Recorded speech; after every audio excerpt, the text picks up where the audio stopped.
Exercise 9.1 next question है the angle of elevation of top of tower from 2 points at distance of 4 metre and 9 metre from the base of the tower and in the same straight line with it are complementary. दरअसल full stop यहाँ आखिरी में आ रहा है, तो ये पूरा statement एक साथ पढ़ने के बाद आपको इसका मीनिंग समझना होगा कि प्रश्न में बोला क्या जा रहा है। तो ये दोनों लाइनें एक बार आपको रीड करके समझनी होंगी। तो फिर से पढ़ रहा हूँ मैं। The angle of elevation of top, angle of elevation लिखा हुआ है, तो एलिवेशन का मतलब ही है कि कहीं बॉटम से, डाउन साइड से ऊपर की किसी वस्तु को देखा जा रहा होगा। The angle of elevation of top of a tower, मतलब कोई टावर होगा, उस टावर के टॉप को देखा जा रहा है। फ्रॉम 2 पॉइंट्स, फ्रॉम मतलब कहाँ से देखा जा रहा है, 2 पॉइंट्स, 2 बिंदुओं से देखा जा रहा है। At a distance of 4 metre and 9 metre, और वो 2 पॉइंट जहाँ से देखा जा रहा है वो 4 मीटर और 9 मीटर के डिस्टेंस पे हैं।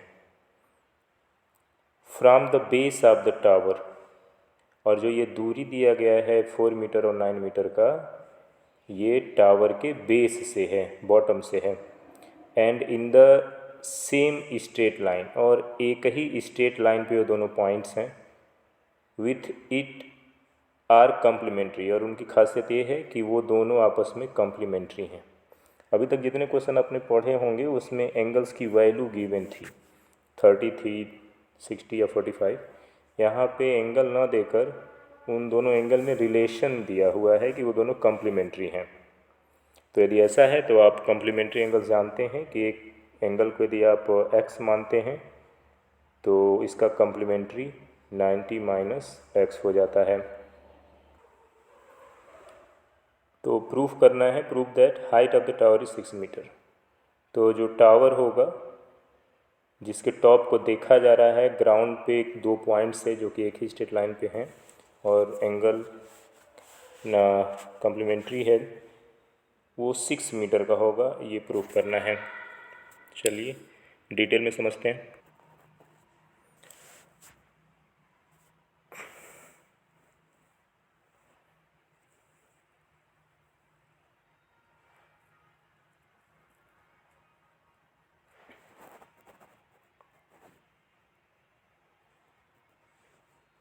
टावर है OA, टावर का टॉप A, बॉटम O, और 2 पॉइंट्स हैं B और C जहाँ से टावर के टॉप को ऑब्ज़र्व किया जा रहा है। एंगल्स कम्प्लीमेंट्री हैं, इसलिए एक एंगल को थीटा मान लेते हैं, तो इसका कम्प्लीमेंट्री 90 माइनस थीटा होगा। इसमें ट्रेंगल्स बनेंगे, ट्रेंगल AOC और दूसरा ट्रेंगल बनेगा AOB। इन दोनों ट्रेंगल के हेल्प से हम लोग प्रूफ करने का प्रयास करेंगे कि जो टावर की हाइट होगी, जिसको कि h माना गया है, वो 6 सेंटीमीटर आएगा, 6 मीटर आएगा, सॉरी। तो अब इसमें है कि 2 पॉइंट्स जो हैं वो 4 और 9 सेंटीमीटर के डिस्टेंस पे हैं, तो OC को 4 सेंटीमीटर माना गया है और OB ज़्यादा है, इसलिए दूर है तो 9 सेंटीमीटर माना गया है।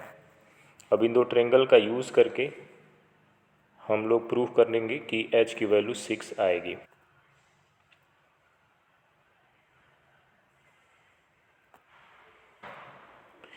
यदि आप ट्रेंगल AOC को कंसिडर करें, ट्रेंगल AOC, तो इसमें आप पाएंगे tan थीटा यदि लिखते हैं, एंगल का tan फाइंड आउट करते हैं, tan थीटा लिखते हैं, तो tan थीटा इक्वल टू होता है परपेंडिकुलर अपॉन बेस।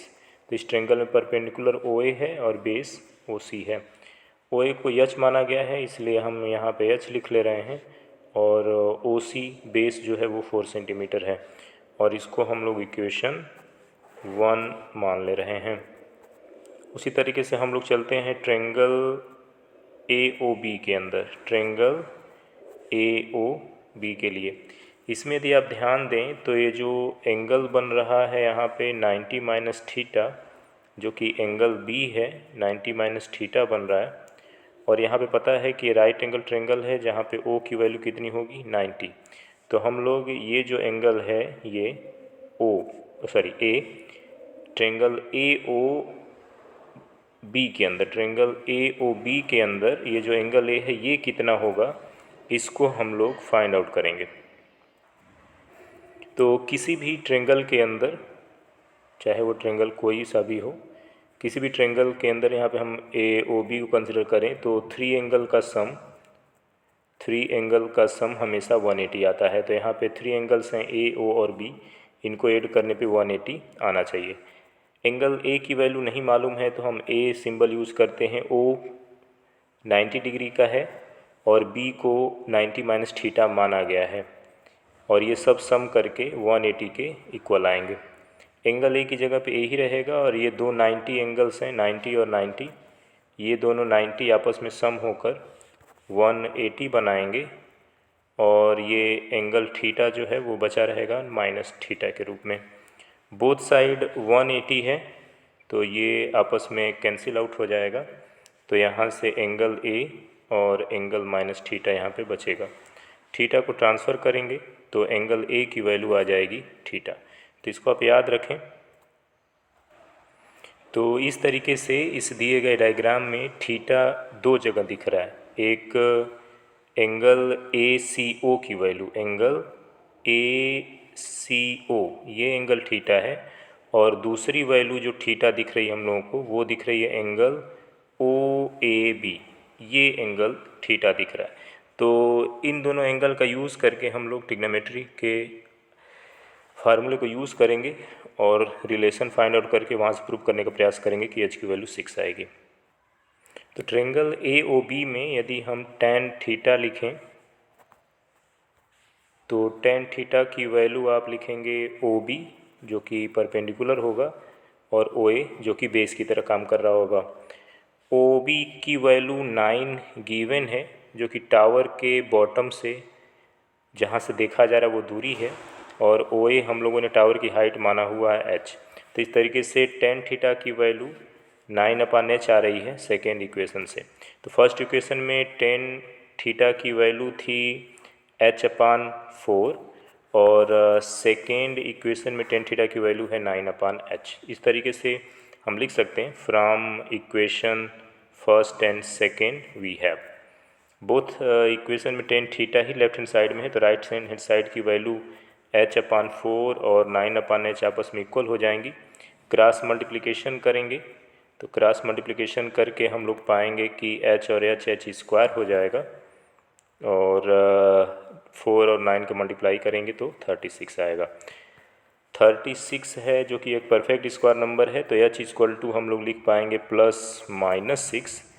टावर की हाइट नेगेटिव नहीं हो सकती इसलिए हम लोग जो -6 वैल्यू है इसको इग्नोर करेंगे क्योंकि हाइट कभी नेगेटिव नहीं होगी टावर की। तो इस तरीके से हम लोग प्रूफ कर पा रहे हैं कि जो टावर की हाइट है वो 6 मीटर की होगी। तो और ये प्रूफ हो चुका है।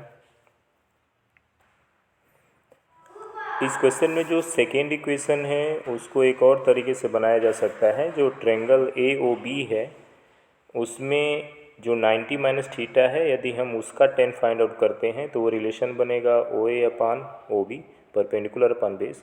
जैसा कि हम लोग जानते हैं कि tan 90 माइनस थीटा को हम लोग cot थीटा लिख सकते हैं। तो tan 90 minus theta cot theta हो जाएगा। इधर ओ ए की वैल्यू h और ओ बी की वैल्यू 9 हम लोग लिख लेंगे। तो जैसा कि इक्वेशन उसमें सेकेंड बना था कुछ उसी तरीके से हम लोग इस तरीके से भी बना सकते हैं। फिर से इक्वेशन फर्स्ट सेकेंड का यूज़ करके h की वैल्यू 6 हम लोग फाइंड आउट कर लेंगे। ओके।